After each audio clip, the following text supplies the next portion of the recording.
আবু হুরায়রা রাদিয়াল্লাহু আনহু বলছেন, রাসূল সাল্লাল্লাহু আলাইহি ওয়াসাল্লাম বলেছেন, সাবআতুন ইউদিল্লুহুমুল্লাহু ফি দিল্লিহি ইয়াওমা লা দিল্লা ইল্লা দিল্লুহু। বিচারের মাঠে আল্লাহ 7 শ্রেণীর মানুষকে তার বিশেষ ছায়া আশ্রয় দিবেন, যেদিন তার ছায়া ব্যতীত কোনো ছায়া থাকবে না।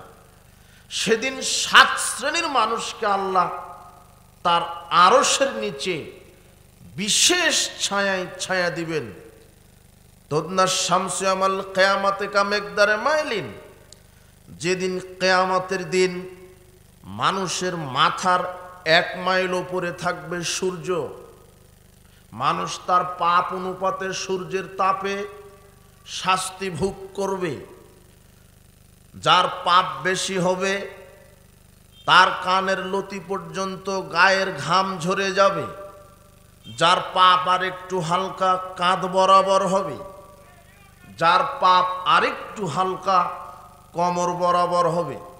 যার পাপ আর একটু হালকা আছে হাঁটু বরাবর, টাকনু বরাবর। এইভাবে মানুষ তার ঘামের ভিতরে থাকবে। আর মানুষের মাথার 1 মাইল উপরে থাকবে সূর্য। ওই দিন আল্লাহ 7 শ্রেণীর মানুষকে তার বিশেষ ছায়ায় জায়গা দিবেন, যাদের মাথার উপরে সূর্য থাকবে না, থাকবে আল্লাহর আরশ। এই 7 শ্রেণীর মানুষের মর্যাদা কত, এই 7 শ্রেণীর মানুষের মূল্য কত, তার এক আল্লাহর নবী বলছেন, 7 শ্রেণীর লোকের মধ্যে প্রথম যেই ব্যক্তি, যেই শ্রেণীর মানুষদেরকে আল্লাহ আরশের নিচে জায়গা দিবেন, তার এক হচ্ছে ইমামুন আদেল, ন্যায়পরায়ণ শাসক, ন্যায়পরায়ণ নেতা, ন্যায়পরায়ণ এমপি মন্ত্রী, মেম্বার চেয়ারম্যান, গ্রাম্য সর্দার, ভিসি ডিসি এসপি এনএসআই, যে যেখানে দায়িত্বশীল পালন করছেন, এরা যদি ন্যায়ের ভিত্তিতে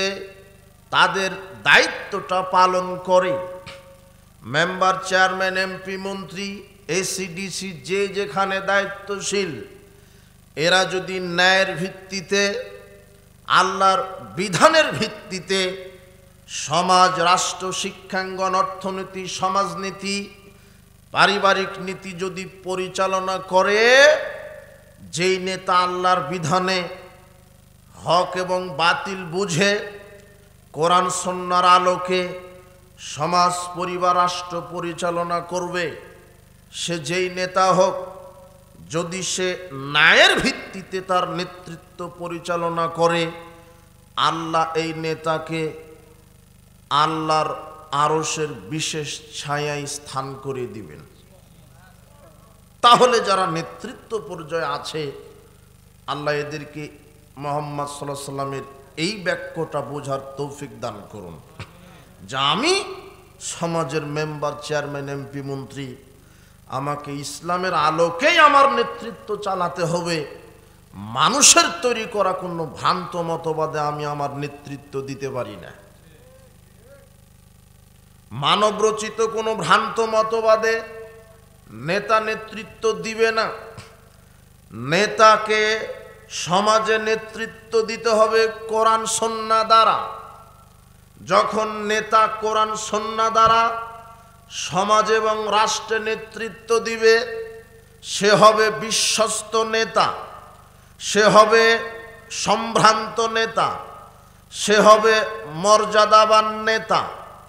যখন একজন নেতা সে তার ইউনিয়নে, সে তার এলাকায়, সে তার ইউনিয়নে, গ্রামে, সে তার জেলায়, সে তার বিভাগে, সে তার দেশে, সব জায়গাতে, অফিস আদালত, কোর্ট কাচারি, শিক্ষাঙ্গনে, সব জায়গাতে যখন নেতা ন্যায়ের ভিত্তিতে নেতৃত্ব দিবে, আল্লাহর বিধানের আলোকে নেতৃত্ব দিবে, তখন এই নেতা হবে বিশ্বস্ত, এই নেতা হবে ন্যায়।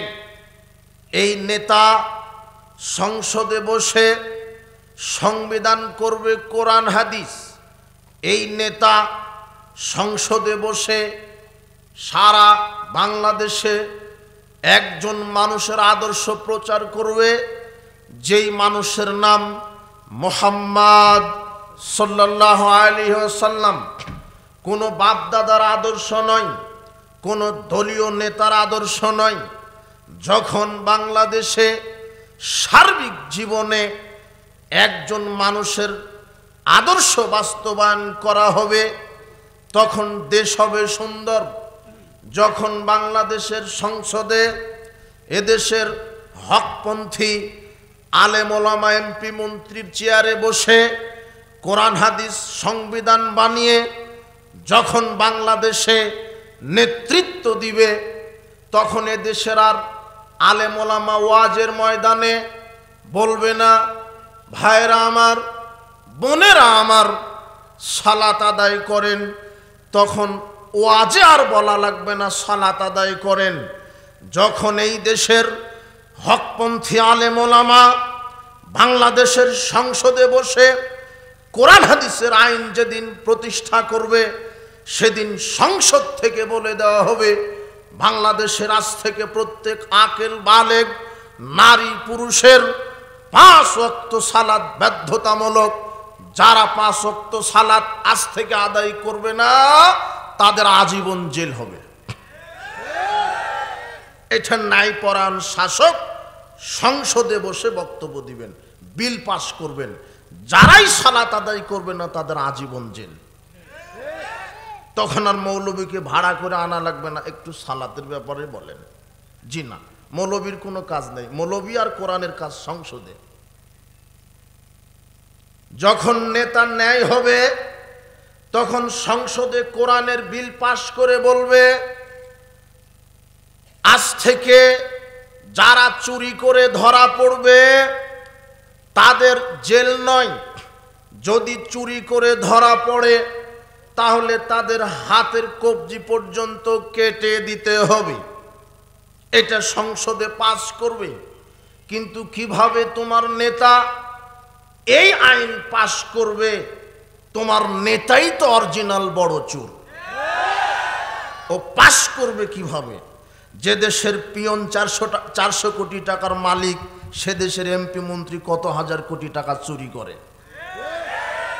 ও কিভাবে ন্যায় পরায়ণ হলো? ও তো দুর্নীতিবাজ, ইন্টারন্যাশনাল দুর্নীতিবাজ।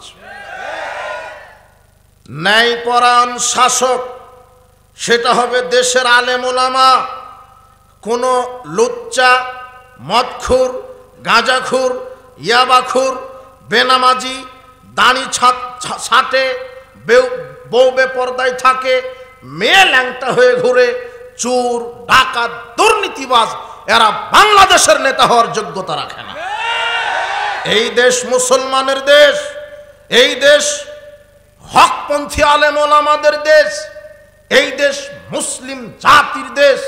এই দেশের সংবিধান হবে স্রেফ কোরআন হাদিস, আর নেতা হবে হকপন্থী আলেম ওলামা।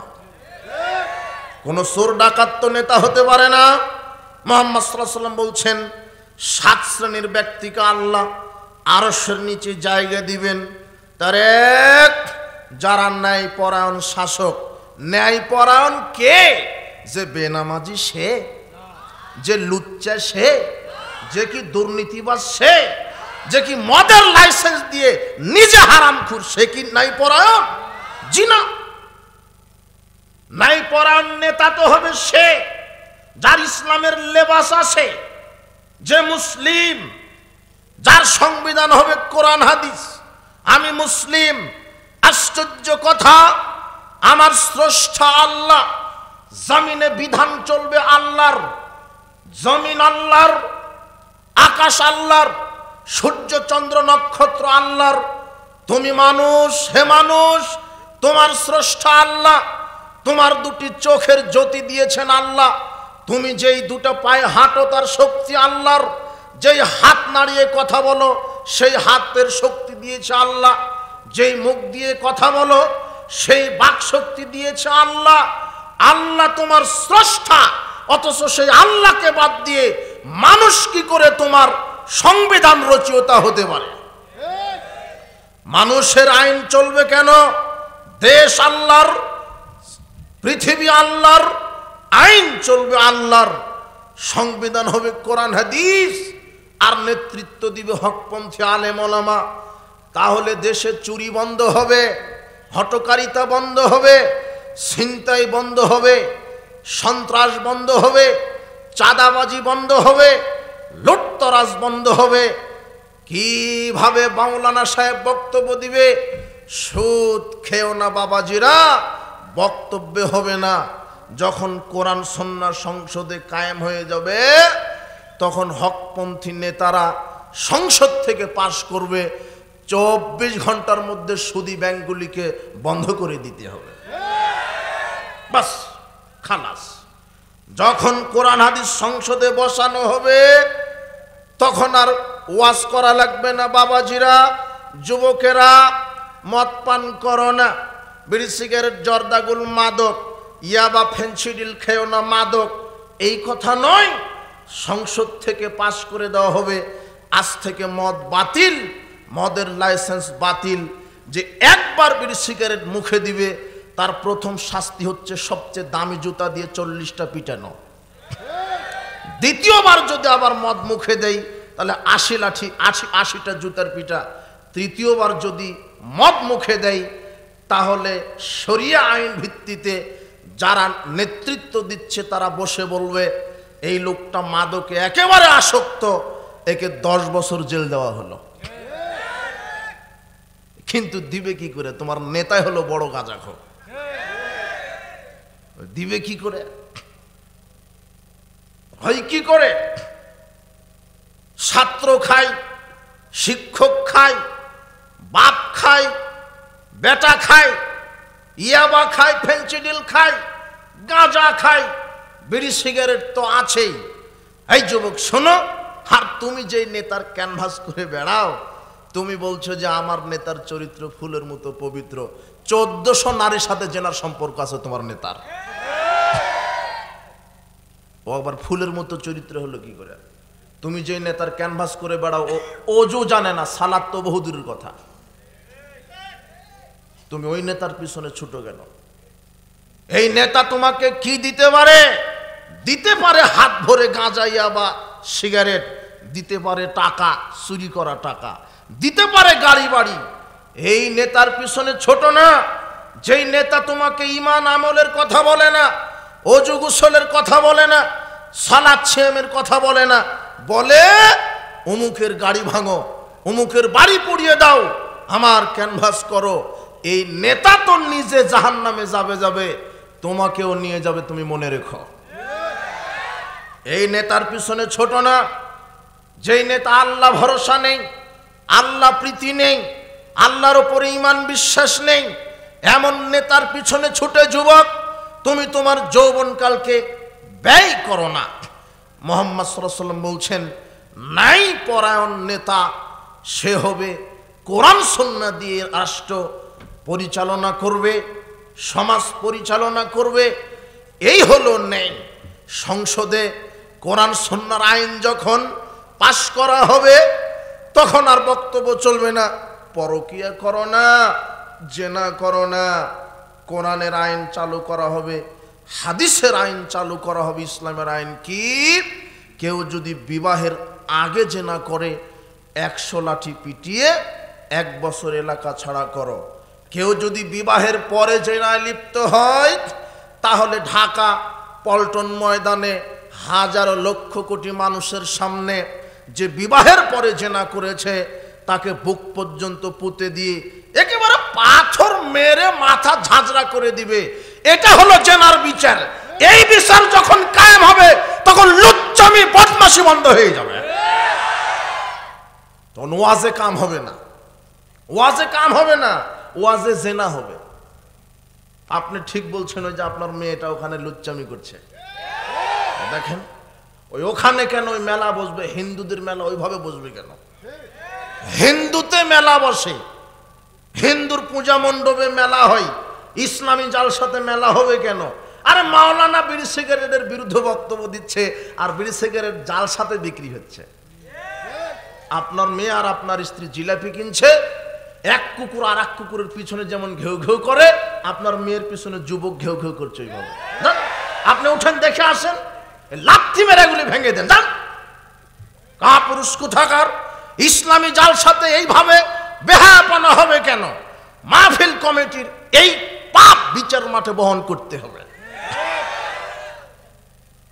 গাঁজা বন্ধ করে দিতে হবে সমাজ থেকে। এই যুবক শোনো, তুমি যেই নেতাকে এমপি মন্ত্রী করবে তাকে বলে দিবে, নেতাজি মন্ত্রী হওয়ার পরে 24 ঘন্টার মধ্যে এই সাগাটা থানাকে মাদক মুক্ত করতে হবে। যেই বিবাহের অনুষ্ঠানে গান বাজবে ওই ডেস্কে গানকে লাথি মেরে আপনার এই যমুনা সেতুতে পুঁতে রাখতে হবে। এটা হলো নেতা, এটা হলো নেতার বৈশিষ্ট্য। এই নেতার পিছনে ঘুরো, যেই নেতা অন্যায়ের বিরুদ্ধে লড়তে পারে, যেই নেতা আশ্রয় দেয় না কোনো অন্যায়কে, কিন্তু সমাজে বড় বড় সন্ত্রাস বাহিনী পুষাই হলো তোমার নেতা। তুমি ভালো করে লক্ষ্য করে দেখো। আশ্চর্য কথা, ইয়াবা ফেনসিডিল হারাম। মাওলানা সাহেব বক্তব্য দিবে কেন?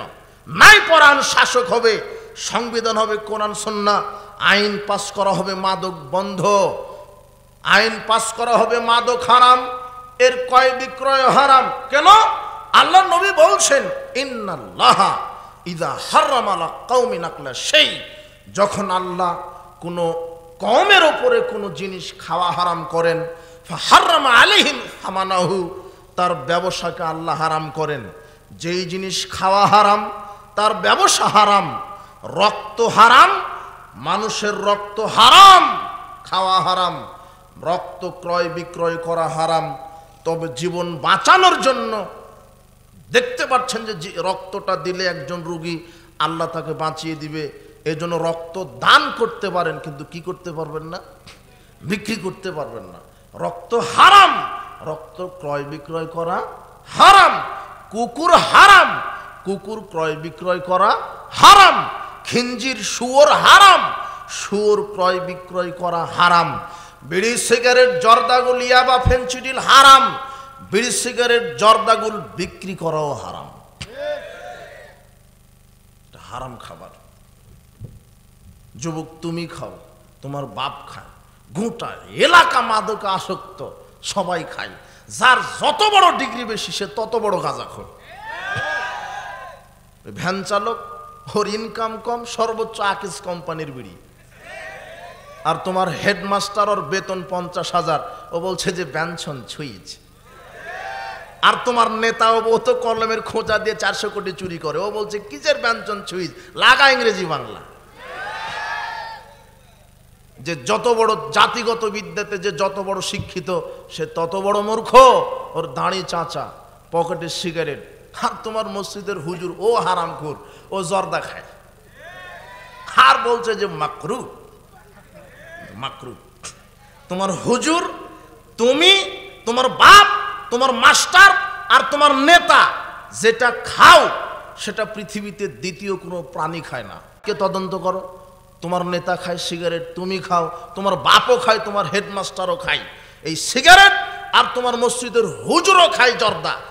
সিগারেট আর জর্দা কুকুরকে দাওয়াত দিয়ে বলো যে বেটা তুই খাতো, ও পেশাব করে দিতে রাজি আছে, তবু মুখে দিতে রাজি নয়। সেটা তুমি খাও, তোমার হুজুর খায় আর বলে মাকরু। অবাক হলো, যেটা মুখে দেয় না কুকুর সিগাল, কেউ মুখে দেয় না। তোমার দাদি খায় গুল, তাহাজ্জুদও পড়ে, তোমার দাদি তাহাজ্জুদও পড়ে, গুলও খায়। একজন বলছে যে গুল খাওয়া গু খাওয়া সমান, তা আমি বলছি না, সমান নয়। গু খেলে যে 40 দিন ইবাদত কবুল হবে না এরকম হাদিস নেই, কিন্তু গুল মুখে দিলে 40 দিনের ইবাদত কবুল হবে না। গু খাওয়ার চাইতে গুল খাওয়া মারাত্মক পাপ, জর্দা খাওয়া আরো মারাত্মক পাপ। জি না, সাবধান। এই যুবক, আজকে তওবা করো, কোনোদিন মাদকের সাথে সম্পৃক্ত থাকবে না। আল্লাহ তোমাকে হেদায়েত দান করুন।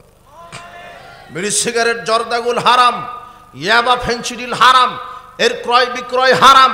আল্লাহ নবী বলছেন, সালাসাতুন কাদ হারামাল্লাহু আলাইহিমুল জান্নাহ, 3 শ্রেণীর মানুষের উপরে জান্নাত হারাম। 1, মুদমিনুল খামর, যারা একেবারেই প্রতিনিয়ত বিড়ি সিগারেট জর্দা গুলিয়া বা খায়, এদের উপরে জান্নাত হারাম। 2 দায়ুস, দায়ুসের উপরে জান্নাত হারাম। দায়ুস কে? যার বউ বেটি ল্যাংটা হয়ে চলে, যার বউ বেটি ল্যাংটা হয়ে ঘুরে, সে হলো দায়ুস। যার বউ বেটি স্কুল কলেজ হাটে বাজারে ল্যাংটা হয়ে যায়, যার বউ বেটি ল্যাংটা হয়ে চলে, ও হলো দায়ুস, ওর উপরে জান্নাত হারাম। 3 রাজলাতুম মিনান নিসায়ে, যেই মহিলা পুরুষের শার্ট প্যান্ট, পুরুষের পোশাক পরে ঘুরে, এ হলো জান্নাতে যাবে না। আরেকটা হাদিসে বলছেন যে নারীর বেশ ধরে যেই পুরুষ, সে জান্নাতে যাবে না, পুরুষের বেশ ধরে যেই নারী, সেই নারী জান্নাতে যাবে না।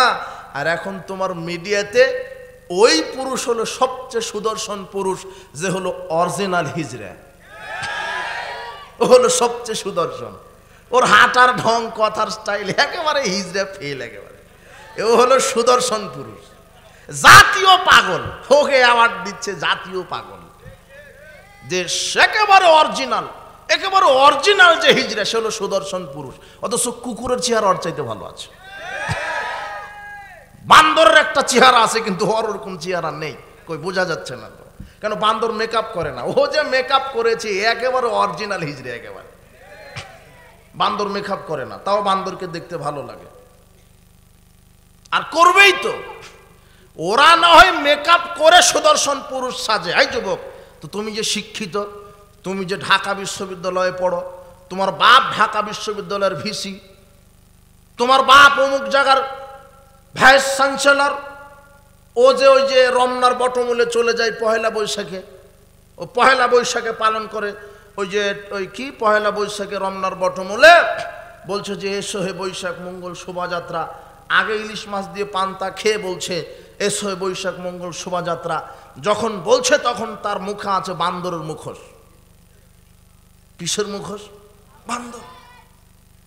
পয়লা বৈশাখ জাহেলিয়াত, এটা হিন্দুদের নীতি। 31st নাইট তুমি পালন করবা কেন? এর সাথে কি সম্পর্ক? পয়লা বৈশাখ পালন করবে তুমি কেন? এর সাথে কি সম্পর্ক? পয়লা বৈশাখ পালন করা, পয়লা ফাল্গুন পালন করা, 31st নাইট পালন করা, এগুলি বিজাতিদের অনুষ্ঠান। কোন মুসলমানের বাচ্চার সাথে এই অনুষ্ঠানের অনুপরিমাণ সম্পর্ক থাকতে পারে না। এটা জাহেলিয়াত। এই জাহেলিয়াত থেকে তোমাকে ফিরে আসতে হবে। আশ্চর্য কথা, এই জন্য বলছিলাম ওই বাক্যটা বোঝাতে গিয়ে 7 শ্রেণীর মানুষকে আরশের নিচে স্থান দিবেন। তারা এক হচ্ছে ন্যায়পরায়ণ শাসক। তো ন্যায়পরায়ণ কে? যে কি গাঁজা খায়, যে কি বেনামাজি, যে কি মানুষের তৈরি করা সংবিধান দিয়ে মানুষকে চালায়, নাকি আল্লাহর সংবিধান দিয়ে মানুষকে চালায়? আল্লাহর সংবিধান দিয়ে মানুষকে পরিচালিত হতে হবে। যেই নেতা আল্লাহর সংবিধান দিয়ে মানুষকে পরিচালনা করবে, এই নেতা ন্যায়পরায়ণ, যার ভিতরে একজন মানুষের আদর্শ থাকবে, যার নাম মুহাম্মদ সাল্লাল্লাহু আলাইহি সাল্লাম। মুহাম্মদ সাল্লাল্লাহু আলাইহি সাল্লামের আদর্শ মানে মুখ দিয়ে কোনোদিন মিথ্যা বলবে না, দাড়ি ছেড়ে দিবে, দাড়ি ছাঁটবে না, সব সময়তে ইসলামী লেবাস পরে থাকবে, 5 ওয়াক্ত সালাত, আমানতদারিতা, শিষ্টাচার, ন্যায়পরায়ণতা, ভদ্রতা, নম্রতা, শালীনতা, এগুলো হচ্ছে মুহাম্মদ সাল্লাল্লাহু আলাইহি সাল্লামের আদর্শ। তোমার নেতার ভিতরে এগুলি থাকবে। একজন মানুষ মডেল বিশ্ববাসীর জন্য, যার নাম হচ্ছেন মুহাম্মদ সাল্লাল্লাহু আলাইহি সাল্লাম। 2, এইবারে তুমি আছো ওয়াশাবুন নাশা ফি ইবাদাতিল্লাহ। আল্লাহ 7 শ্রেণীর লোককে বিশেষ ছায়া দান করবেন। তার দ্বিতীয় হলো ওই যুবক যুবতী যারা তাদের যৌবন কাল ক্ষয় করেছে একমাত্র আল্লাহর ইবাদতে। কোনো গান বাজনার আড্ডাতে নয়, কোনো জেনার আড্ডাতে নয়, কোনো নষ্টামির আড্ডাতে নয়, কোনো মন্দিরে নয়, কোনো থিয়েটারে নয়, কোনো গাঁজার আড্ডাতে নয়, কোনো সুদের আড্ডাতে নয়। যুবক, তোমার এই যৌবন আল্লাহর দেওয়া আমানত। চোখের জ্যোতি, হাতের শক্তি, পায়ের শক্তি, এগুলি তোমার এক একটা আল্লাহর দেওয়া আমানত। এই আমানতগুলি তুমি কোন কাজে ব্যয় করছো? চোখ দিয়ে কি দেখো, হাত দিয়ে কাকে মারো, পা দিয়ে কোন পথে চলো, ইসলামের পথে নাকি জাহেলিয়াতের পথে? আল্লাহ পাই টু পাই হিসাব নেবেন। শোনো, আব্দুল্লাহ ইবনে মাসউদ রাদিয়াল্লাহু আনহু বলছেন, রাসূল সাল্লাল্লাহু আলাইহি ওয়াসাল্লাম বলেছেন, লা তাযুলু কাদাম ইবনে আদম ইয়াউমাল কিয়ামা হাত্তা ইউসালাম খামসিন। আদম সন্তানের এক কদম আল্লাহ বিচার মাঠে পা নাড়াতে দিবে না 5টি জিজ্ঞাসা করার আগ পর্যন্ত। আদম সন্তানকে আল্লাহ এক কদম নাড়াতে দিবেন না 5টি জিজ্ঞাসা না করা পর্যন্ত। এক, আন উমরিহি, আল্লাহ বলবেন, এই তোমার সারা জীবন আমাকে বুঝাও। ফিমা আফনাহু, কিভাবে ব্যয় করেছো, কিভাবে ব্যয় করেছো সারা জীবন আমাকে বুঝাও। আদম সন্তানকে তার সারা জীবনের হিসাব দিতে হবে। 2, আং শাবাবিহি, আল্লাহ বলবেন তোমার যৌবনকাল বুঝাও। ফিমা আবলাহু, কিভাবে ক্ষয় করেছো, কিভাবে যৌবনকে ক্ষয় করেছো, কোন পথে? জাহেলিয়াতের পথে না ইসলামের পথে? গান বাজনার পথে, সুদ ঘুষের পথে, জুয়ার পথে, জাহেলিয়াতের পথে না ইসলামের পথে? মসজিদ, মাদ্রাসা, তাফসির মাহফিল, আলেম ওলামার সাথে সমাজের কল্যাণমূলক কাজে এগুলিতে ব্যয় করেছো না কোন কাজে ব্যয় করেছো? যৌবনকাল বোঝাও। যুবতী মেয়ে, বোঝাও তোমার যুবতীকাল কিভাবে ব্যয় করেছো। আল্লাহ এভাবে হিসাব নেবেন, এক কদম নড়ানোর সুযোগ নাই। 3, আন মালিহি মিন আইনা ইকতাসাবাহু, আল্লাহ বলবেন সম্পদ, আল্লাহ বলবেন সম্পদের হিসাব দাও আমাকে। তুমি যেই সম্পদ ইনকাম করেছো জনগণের নিকট থেকে আত্মসাৎ করা, জাতির সরকারের রাষ্ট্রীয় কোষাগার থেকে চুরি করা, সুদের অর্থ, দুর্নীতির অর্থ, ঘুষের অর্থ, মুনাফাখোরের অর্থ, চুরি চিটারি বাটপারি করে অর্থ কামিয়েছ, মানুষকে প্রতারণা দিয়ে অর্থ কামিয়েছ, জুলুমবাজি করে, স্বৈরাচারী হয়ে, অত্যাচারী হয়ে, স্বেচ্ছাচারী হয়ে কি তুমি তোমার অর্থ ইনকাম করেছ? আমাকে বোঝাও। অফিম আংফাকাহু, এরপর আল্লাহ বলবেন এবারে ব্যয় করেছো কোথায়? মসজিদ মাদ্রাসায়, ইসলামী জালসায়, নাকি গাঁজার আড্ডায়, নাকি তুমি জাহেলিয়াত প্রতিষ্ঠা করতে, নাকি তুমি গান বাজনার আড্ডাতে, নাকি তুমি মন্দিরে, নাকি তুমি মাজার খানকায়? কোথায় তোমার সম্পদ ব্যয় করেছো? আয় বুঝাতে হবে, ব্যয় বুঝাতে হবে। উপস্থিত বৈঠকের মুসলিম দিনী ভাই বোন, অর্থ সম্পদ ইনকাম করছেন ভালো কথা, লক্ষ্য করেন আপনার ইনকাম হালাল না হারাম। অর্থ সম্পদ ব্যয় করছেন ভালো কথা, লক্ষ্য করেন আপনি কোন পথে ব্যয় করছেন। আল্লাহ আয়ও বুঝিয়ে নিবেন, ব্যয় বুঝিয়ে নিবেন। 5, ও মাজা আমেলা ফিমা আলিমা, তুমি তোমার এলেম অনুযায়ী কি আমল করেছ, তুমি তোমার এলেম অনুযায়ী কি আমল করেছ। সাবধান, এলেম অনুপাতে আমল করতে হবে। সালাত আদায় করতে হবে জানেন, করেন না, তাহলে আল্লাহ পরিণাম দিবে জাহান্নাম। সিয়াম রাখতে হবে, রাখেন না, পরিণাম জাহান্নাম। সত্য কথা বলতে হবে, বলেন না, পরিণাম জাহান্নাম। মিথ্যা কথা বলতে হবে না এটা জানেন, তারপরেও বলেন, পরিণাম জাহান্নাম। জি না, আল্লাহর ইবাদত সম্পর্কে জ্ঞান আছে, জানা অনুপাতে আমল করেন না, পরিণাম জাহান্নাম। সাবধান, সালাত, সিয়াম, হজ, যাকাত ফরজ ইবাদত করতেই হবে। আল্লাহর নবী বলছেন 5টা হিসাব আল্লাহ নেবেন, তার একটা আছে যুবক তোমার ব্যাপারে। আল্লাহ বলবেন তোমার যৌবনকাল কিভাবে ব্যয় করেছো আমাকে বলো, তখন তুমি কি করবা। তুমি তো তোমার যৌবনকাল মাদকের আড্ডাতে ফুরিয়ে ফেলছ, জুয়ার আড্ডাতে। আজকে সামাজিক ব্যবস্থাটা এমন হয়ে গেছে, প্রায় জুয়াতে আসক্ত, কেউ বা অনলাইনে, কেউ বা অফলাইনে, কেউ বা তাস খেলছে, কেউ বা আরো কত কি খেলছে, ছক্কা লুডু। আবার এখন একেবারেই প্রযুক্তিগত মোবাইলে জুয়া এসেছে। লক্ষ লক্ষ টাকা যুবক মোবাইলে ইনভেস্ট করে মোবাইলের মাধ্যমে জুয়া খেলে, বাড়ির বাপের মায়ের সম্পদ বিক্রি করে। আরে বাড়ির তো সম্পদ বিক্রি করে করে এমন কাপুরুষ আছে জুয়াতে এত আসক্ত হয়ে গেছে, নিজের স্ত্রীর গহনা বিক্রি করে। আরে এমনও কাপুরুষ আছে যে বউকে বিক্রি করে দেয়, বউকে দিয়ে বাজি ধরে যে এই জুয়াতে জিতে গেলে বউকে দিয়ে দেব, ও হলো এক কুকুর শিকারের চাইতে খারাপ। তুমি জুয়ায় আসক্ত কেন? জুয়ার পরিণাম জাহান্নাম। তুমি মোবাইলে জুয়া খেলো, তুমি অনলাইন অফলাইনে জুয়া খেলো, জুয়া থেকে বিরত থাকো, মাদক থেকে বিরত থাকো। বিচার মাঠে আল্লাহ তোমাকে ধরবেন, সেদিন তুমি কি জবাব দিবে? তুমি এইভাবে বেহায়া বেশরমা নগ্ন নারীর পিছনে ছুটে যৌবনকালকে তুমি শেষ করছো, তুমি বিচার মাঠে কি জবাব দিবে?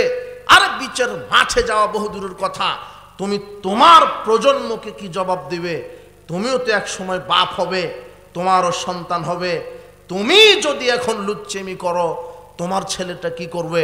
তোমার ছেলের সামনে তুমি কি জবাব দিবে? হে মহিলা, হে মেয়ে, হে যুবতী মেয়ে, তুমি যে ল্যাংটা হয়ে ঘুরো, বিবাহের পূর্বেই শত শত যুবকের সাথে তোমার জেনার সম্পর্ক আছে, বিবেককে প্রশ্ন করো, তুমি তোমার গর্ভের সন্তানকে কি জবাব দিবে? তুমি নিজে লুচ্চেমি করো, তোমার পেটের ছেলে মেয়েকে তুমি কি জবাব দিবে? কিভাবে তাদেরকে মানুষ করবে? এইভাবে জাহেলিয়াতের পথে ছুটছো মানে আশ্চর্য কথা। এই জাহেলি নীতি আজকে সহশিক্ষা চালু হয়েছে, এই নীতি ইসলামে হারাম। সহশিক্ষা মানে একই ক্লাসের ছেলে মেয়ে পড়বে, এটা আবার শিক্ষা হয়? একই ক্লাসের ছেলে মেয়ে পড়ছে, ছেলে মেয়ের গায়ে ওঠে, মেয়ে ছেলের গায়ে ওঠে। আর সমাজে একটা কথা চালু আছে, শিক্ষক মানেই তো গুরু, শিক্ষক মানেই বাপের মতো। এমন বাপের মতো শিক্ষকের সাথে বের হয়ে চলে গেছে। আর তোমার বোন চলে গেছে শিক্ষা সফরে মালাকুল মউতের সাথে। তোমার বাপ আবার বলছে, আল্লাহ আমার মেয়েটা শিক্ষা সফরে গেছে জাফলং, একটু সই সালামতে ফিরিয়ে দিও। এমন সই সালামত, বিবাহের পূর্বেই পেটে বাচ্চা। তোমার বোন তোমার বাপকে বলছে, আব্বু কোনো চিন্তা টেনশন করবেন না, আমার সাথে বয়ফ্রেন্ড আছে। কি আছে? বয়ফ্রেন্ড আছে। বয়ফ্রেন্ডের সাথে কোচিং করতে যায় তোমার বোন। দিন 12টায় যায়, রাত 12টায় আসে, তোমার বাপ কাপুরুষ কিছুই বলে না। তুমি দিন 12টায় বের হও, রাত 12টায় ঘরে ঢুকো, সারা দিন কুকুর শিগালের মতো ঘুরো, জেনার আড্ডায়, মদের আড্ডায়, জোয়ার আড্ডায়। এইভাবে জীবন অতিবাহিত করো না, এইভাবে জীবন টিকবে না। পরকালে তুমি টিকতে পারবে না, তোমার বাপ টিকতে পারবে না, তোমার বোন টিকতে পারবে না। তুমি ফিরে আসো জাহেলিয়াত থেকে। এইভাবে একজন মেয়ে, শোনো আমি কঠিনভাবে বললাম মানে, আরে কিসের শিক্ষকের সাথে শিক্ষা সফর? শিক্ষক মানে আবার কি? ও তো গায়রে মাহরাম, ও তো গায়রে মাহরাম। আর বয়ফ্রেন্ড কাকে বলে? কাপুরুষ। ও তো একটা যুবক, ও তো পরপুরুষ, ওর সাথে 1 সেকেন্ডের জন্য দেখা সাক্ষাৎ করতে পারে না। তোমার বোন হাত মোজা, পাও মোজা, নেকাব, বোরখা পরে একেবারে চলে গেছে লুচ্চামি করতে। আগেকার যুগের মা খালারা নেকাব পড়তো নিজের ইজ্জত বাঁচানোর জন্য, আর তোমার বোন নেকাব পড়ে ইজ্জত বিলিয়ে দেওয়ার জন্য, কেউ যেন দেখতে না পায়। তুমিও আবার নাম দিয়েছো হলো দিনী বোন। হলো কি? নেকাব পড়ে আছে এই জন্য দিনী বোন। হারামখোর। ইসলাম 1450 বছর পূর্বে বলেছে ওটা জেনা। কোন নারী, কোন পুরুষ বিবাহের পূর্বে স্ত্রী স্বামী সম্পর্ক ছাড়া একত্রিত থাকতে পারে না, অসম্ভব থাকতে পারে না। হজে যেতে পারে না একজন নারী মাহারাম ছাড়া। মাহারাম মানে তার পেটের সন্তান, তার নিজের ভাই, তার শ্বশুর, তার নিজের বাপ, এরা কি মাহারাম। যদি একজন নারী হজ করতে যেতে চায় তাহলে কাকে নিয়ে যেতে হবে? বুঝেন? কিছু বুঝেন? যদি একজন নারীর মাহারাম যদি না থাকে তার জন্য হজ ফরজ নয়। সেখানে আপনার স্ত্রী বাজারে গেছে ঈদের মার্কেট করতে, বেতন উঠিয়ে টাকা দিলেন, আপনি ঘুতা মারছে জনগণ। এত কষ্ট করে মোহর দিয়েছেন, বেতন উঠিয়ে বেটির হাতে টাকা দিলেন, বেটি চলে গেছে আপনার মার্কেট করতে, টাকা আপনার পছন্দ দোকানদারের। আপনি কাপুরুষ হলে এত কাপুরুষ হয়? কষ্ট করে টাকা ইনকাম করেন, আপনি দোকানদার পছন্দ করে। ভাবি এটাই আপনাকে মানাবে, এই লাল, এটাই আপনাকে লালটাই মানাবে, এটাই মানাবে। বউকে এইভাবে বন্ধ করেন। জি না, স্ত্রী মেয়ে বাজারে যাবে না। আপনার স্ত্রী শাড়ি লাগবে আপনি কিনে দিবেন, আপনার মেয়ের 3 পিস লাগবে, যেটা বলে কি বলে মহিলার লাগবে, বাপ কিনে দিবে। কে কিনে দিবে? বাপ কিনে দিবে। তো লজ্জায় বলতে পারে না, তো লজ্জায় আপনার মেয়েটা নিজের সতীত্বকে বিক্রি করে দেয় কি করে? বাপকে লজ্জায় 3 পিসের কথা বলতে পারে না, গোপন পোশাকের কথা বাপকে বলতে পারে না, কিন্তু গোপন অঙ্গটাই পরপুরুষের কাছে বিলিয়ে দিতে পারে। কি সমাজ! সমাজের নীতি উল্টে। তুমি যদি 4টা বিবাহ করো তাহলে সমাজ বলবে স্বভাব খারাপ, আর 10টা নারীর সাথে যদি তোমার জেনার সম্পর্ক থাকে বলবে মরদ রে, একেবারে মরদ। সমাজের নীতি উল্টা। একজন ভ্যান চালিয়ে খায়, ওর ইনকাম কম, ওকে চেয়ার দিবে না। যে সবচেয়ে বড় সুদখোর, ওকে চেয়ারটা এগিয়ে দিবে আগে। তোমার এই ওয়াজ মাহফিলের প্রধান অতিথি কোনো আলেমকে করবে না, যে যত বড় চোর ডাকাত, যে টাকা বেশি দান করতে পারবো, ওজন জানুক না জানুক, লাগা প্রধান অতিথি। হারামখোর, তুমি কাকে কি মনে করো? বেনামাজিকে কিভাবে এইভাবে প্রধান অতিথি করো তুমি? কিভাবে মসজিদের দায়িত্বশীল সভাপতি সেক্রেটারি বেনামাজি হবে কি করে? সভাপতি সেক্রেটারি মদখোর, গাঁজাখোর, বিড়িখোর, ইয়াবাখোর হবে কি করে? মসজিদের সভাপতির স্ত্রী মেয়ে ল্যাংটা হয়ে চলবে কি করে? আরে বেনামাজি তো টয়লেটের ঝাড়ুদার হতে পারে না, মসজিদের দায়িত্বশীল হয় কি করে? আশ্চর্য কথা। তুমি কাকে কি বলো? তুমি অযোগ্যকে যোগ্য স্থানে বসাও মানে? মসজিদের সভাপতি দাঁড়ি নাই, আছে যেহেতু একেবারে জুতার ব্রাশের মতো। জুতার ব্রাশ বুঝেনি? ছাঁটে ছাঁটে, যদিও রেখেছে কিসের মতো? আচ্ছা শোনো, আল্লাহর নবী বলছেন ওয়াফিরুল লিহা, এই জাতি উম্মত দাড়ি ছেড়ে দাও, দাড়ি ছেড়ে দাও, দাড়ি ছেড়ে দাও। মুহাম্মদ সাল্লাল্লাহু আলাইহি সাল্লামের আদেশ, দাড়ি কি দেওয়া? ছাঁটা হারাম, দাড়ি রাখা সুন্নাত নয়। তোমার মৌলবী ভুল ফতোয়া দিয়েছে, দাড়ি রাখা ওয়াজিব, বাধ্যতামূলক, রাখতেই হবে। মসজিদের সভাপতি সেক্রেটারি বেনামাজি, এটা কি করে হয়? ও তো টয়লেটের দায়িত্বশীল হওয়ার ক্ষমতা যোগ্যতা রাখে না, ও মসজিদে হলো কি করে? তোমার ইসলামী জালসাতের সভাপতি হবে যে আলেম মানুষ, প্রধান অতিথি হবে যিনি আলেম মানুষ, কোনো বেনামাজি দায়িত্বশীল হতে পারে না। মুহাম্মদ সাল্লাল্লাহু আলাইহি সাল্লামকে এক লোক জিজ্ঞাসা করছে মাতার সাত, কিয়ামত কবে হবে? তখন মুহাম্মদ সাল্লাল্লাহু আলাইহি সাল্লাম বলছেন ইদা উসিদাল আমরু ইলা গায়রি আহলিহি, যখন অযোগ্য লোক নেতা হবে সেদিন কিয়ামত হবে। আজকে অফিস, আদালত, কোর্ট কাচারি, কল কারখানা সব জায়গাতে অযোগ্য লোক দিয়ে পরিপূর্ণ হয়ে আছে।